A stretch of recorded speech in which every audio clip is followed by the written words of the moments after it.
Lords of the Fallen. Bro, what the fuck was that? So, this game, man, Lords of the Fallen, what a bag of mixed emotions, I do have to say. I don't know what to think of this game in all honesty, because what started off as an annoying game that seemed to just be plain unfair in its difficulty, all of a sudden turned into this memorable and challenging game that requires the player to pretty much never switch off in its epic and worthwhile playthrough. So man, let's get into this retrospective review, my broski. If you haven't already, be sure to go and check out the first impressions WTF video so you'll have an idea of what we're talking about in this one, as well as see how my opinions have changed in regards to Lords of the Fallen, the combat, the difficulty, and just everything that goes along with the game, man. The link to that video will be in the top right corner, hopefully this side, so be sure to go and check that out, or at least queue it up to see after this one. Now, in the original video, I talked quite a bit about the early difficulty in the game and how Lords of the Fallen, quote unquote, had zero forgivings to be forgiven. Man, they did not really let up for quite a while afterwards, and was so annoyingly difficult in the opening hours that I literally stopped playing, bro. I had to completely quit the game, and I'm being very honest with that point, because every time I played it, it just ended up being a running simulator where I just ran from one vestige or seedling to another. The first impressions this game gives is not for everyone, that's for goddamn sure, but how is it possible that a game like this got me to dislike it in the early hours only to woo me back in? Probably I would even classify it as my top 5 Souls-like games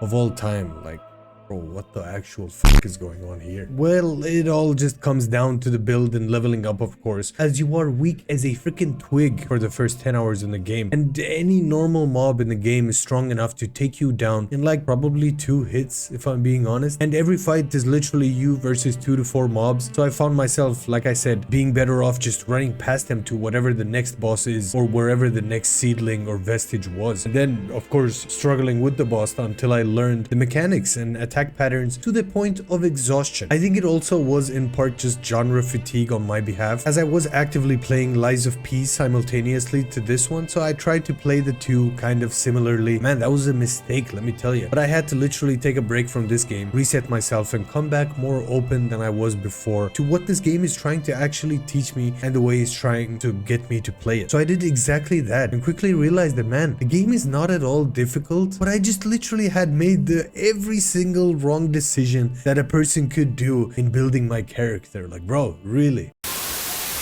We interrupt this program with some breaking news. It seems the awesome person watching this video has yet to subscribe to the channel or like the video. And in an unprecedented turn of events, he's now full on thinking about it. It is indeed free to do and would help me out a absolute ton. I mean, it would help the person of the broadcast a lot. News. It's the news. Damn it. We will update you on more information once we get it. So for now, let us return to the scheduled program.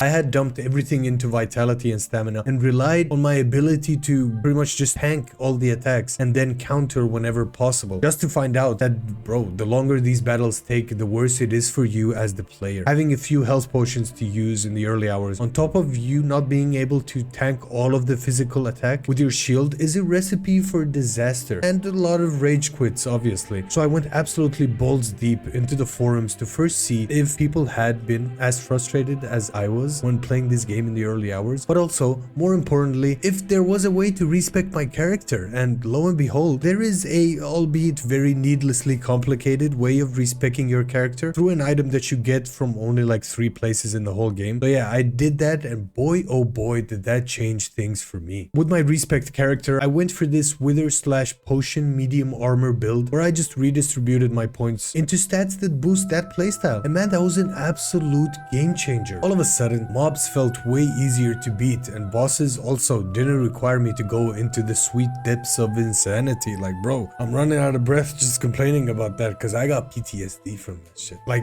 I didn't have to go and find ways to cheese every boss fight in the game. Like, you have a game change you to playing it properly, it makes you really enjoy it and see it in a different light. I really can't stress enough how much of a big change that tweak was in respecking my character, bro. I started to really enjoy the fights and exploration of this absolutely massive world, and there is quite a lot of exploring to do in this one. Like in the original video I made of my first impressions, instead of being a linear game or an ordeal, the game just gives you 5 red beacons in the sky to follow and cleanse. This amount of freedom is seldom seen in Souls-like and was very refreshing if I'm being honest. The levels themselves are filled with shortcuts and loops, so it's admittedly very easy to just get lost, but there are so many items to find in the game that half of the time I didn't even mind getting lost, to be honest. With the way the map layouts work, one could only guess that they were built by a person with the absolute worst ADHD imaginable. Like behind every corner is another point of interest that inevitably veers you off course, but in a good way, as it would most likely lead you to just a new armor set, a cool new skill, or a whole new freaking area to explore. Like, bro, my ADHD was loving this. What this openness, if that's a word, of the game, what this openness in the game does is not force you down one path. As if you find a boss that's too strong or an area that you just don't feel like doing for whatever reason, you can just go the exact opposite direction and end up at another beacon. I found this freedom of choice very cool, but it's not all sunshine and rainbows, however, as once you get further into the game, it can get a bit confusing as to where you have to go next. There are moments in the game where after you cleanse a beacon and the route you've taken just ends in a dead end, you have to just go back and try to figure out where to go next. And as the whole world is just one big shortcut after another, it tends to get a wee bit confusing if I'm being completely honest. Like, no lie, bro, towards the end of the game I spent a good 45 minutes trying to figure out what shortcut I hadn't taken yet and just wandering aimlessly until I stumbled upon the right way to go. That's a lie, I didn't really stumble. I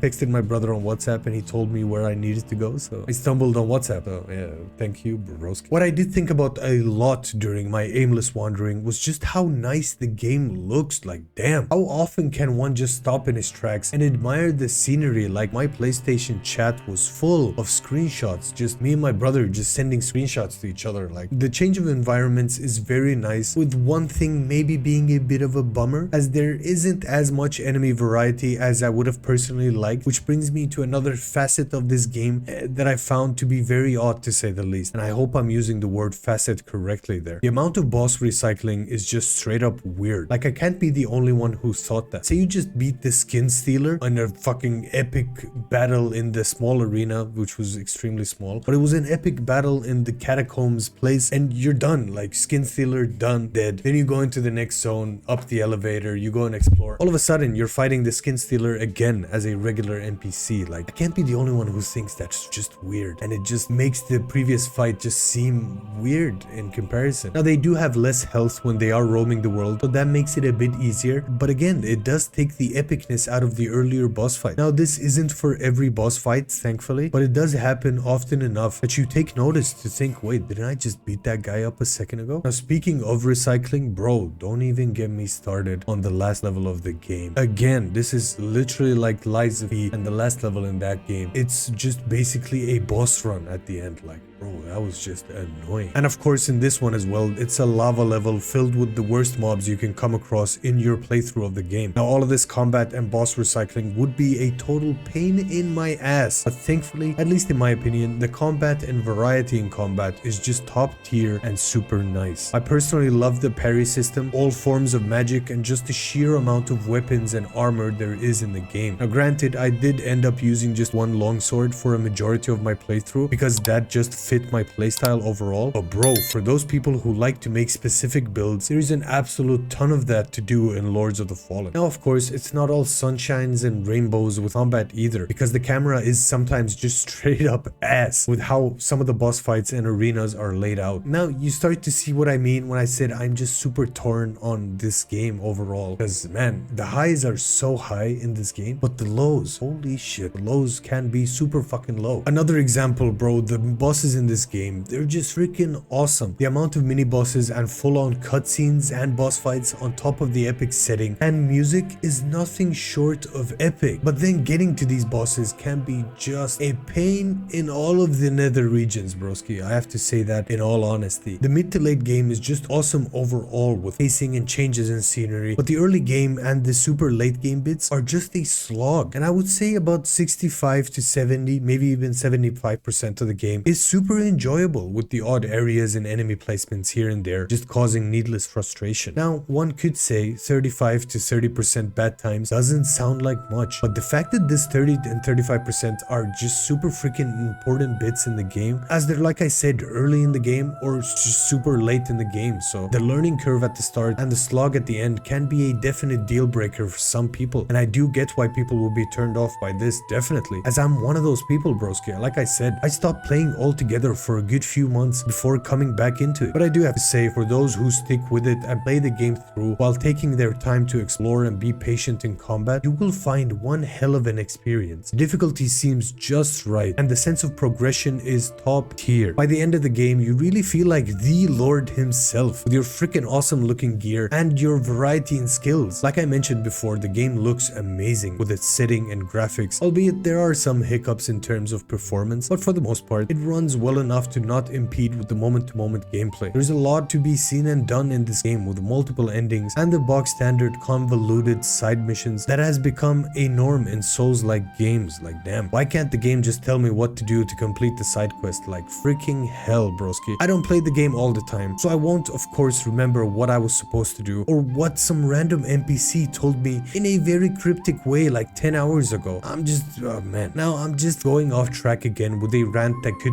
merit its own video. But anyway, would I recommend this game once I finished it? Maybe. I do have to explain myself because I would love to say abso-fucking-lutely at the end of this video, but there is fine print that comes with this game that I think every player or potential player should be wary of. You have to prepare yourself for moments in this game that are just pure frustration, and I have to be very honest with that. Like I said earlier, bro, the highs are so high, it's so amazing, but the lows, it just makes you want to freaking choke a pillow. Hopefully, I almost said something wrong. Now, if those things don't bother you as much as they did for me personally, then go ahead, man. Go and play this game. You'll find one hell of a game, a very memorable one at that as well, and you'll really come out enjoying it for the most part. Now, should you play it? Well, how the fuck should I know? I was only here to tell you my opinion on the game and how I fared playing it, bro. You can do whatever the fuck you want. That pretty much wraps it up for me for yet another video on this channel. I hope you did enjoy it. If you did, be sure to click that like button down below, subscribe to the channel Loso, and comment down below. Of course, man, let me know what you think of Lords of the Fallen. Also, if I'm completely wrong on my opinions on this game, do let me know down below and we'll start a conversazione. Man,